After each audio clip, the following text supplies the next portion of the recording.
You know, you hear very frequently people say things like everyone's creative. It's like, that's wrong, okay? It's wrong. It's just as wrong as saying that everyone's extroverted.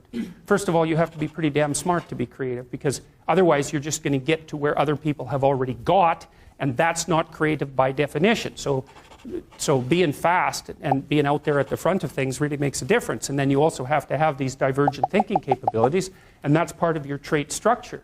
And creative people are really different than non-creative people. You know, partly because, for example, they're highly motivated to do creative things and to experience novelty and to chase down aesthetic experiences and to attend movies and to read fiction and to go to museums and to enjoy poetry and to enjoy music that's not conventional music, for example. These aren't trivial differences.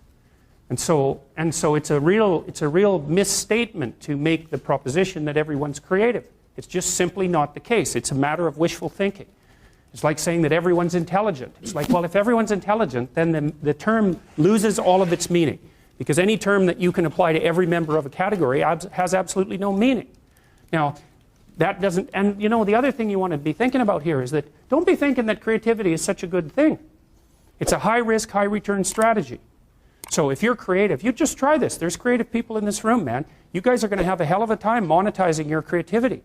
It's virtually impossible. It's really, really difficult because, first of all, let's say you make an original product. You think the world will beat a pathway to your door if you build a better mousetrap. It's like, that's complete rubbish.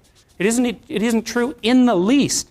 If you make a good creative product, you've probably solved about 5% of your problem.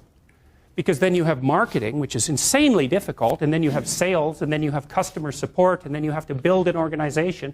And you have to, if it's really novel, you have to tell people what the hell the thing is. You know, we built this future authoring program, right? And it's available for people online. So how do you market that? No one knows what that is, and that's a real problem. If you write a book, well, then you have the problem that another million people have also written a book. But if you produce something that's completely new and doesn't have a category, people can't search for it online. How are they going to find it? So you just have, and then you have pricing problems, and it's really unbelievably difficult to produce something creative and then monetize it. And even worse, if you're the creative person, let's say you have a spectacular invention. You've got no money, right? You've got no customers. Those are big problems. And so maybe you go and you find a venture capitalist. We start with family and friends because that's how it works. You raise money for your product. You raise money from your family and friends. That's assuming you have family and friends that have some money and that they're going to give it to you. And most people aren't in that situation. So it's a terrible barrier right off the bat.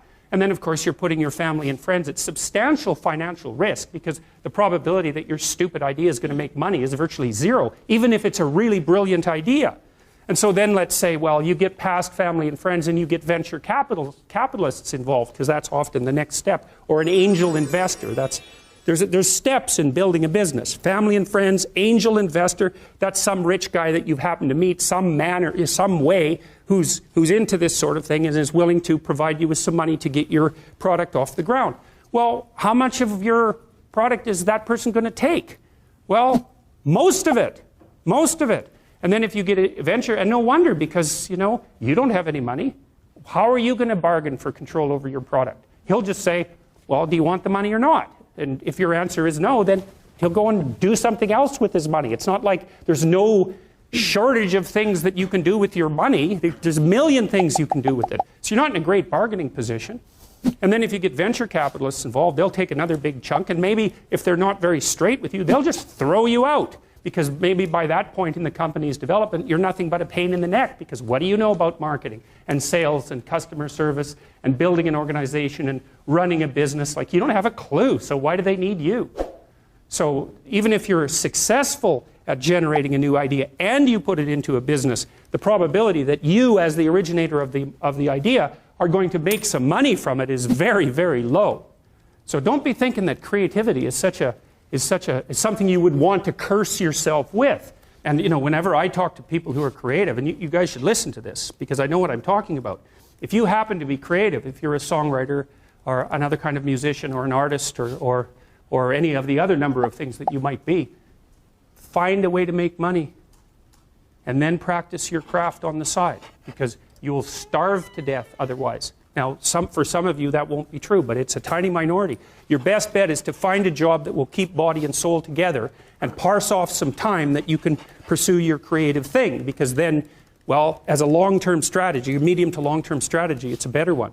But it's got incredibly difficult for people, musicians for example, it's incredibly difficult for new musicians to monetize their craft, even if they're really, really good at it.